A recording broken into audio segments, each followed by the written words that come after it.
আজকে জানব মা সারদা দেবী তার প্রণাম মন্ত্রটা কি, এটা কে লিখেছেন এবং তার বাংলা অর্থ কী।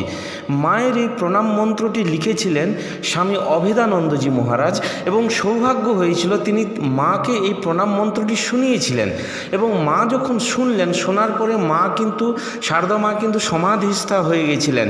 প্রণাম মন্ত্রটি এই রকম: জননীং শারদং দেবীং রামকৃষ্ণং জগদ্গুরুং পাদপদ্মে তয় শ্রিত্বা প্রণমামি মুহুর্মুহু।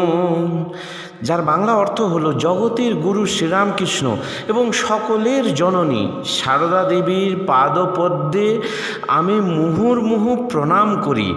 এই হচ্ছে সারদা মায়ের প্রণাম মন্ত্র এবং এইটি তিনি শুনেছিলেন। এটি শোনার পরে, এই অংশটি শোনার পরে তিনি সমাধিস্থ হয়েছিলেন।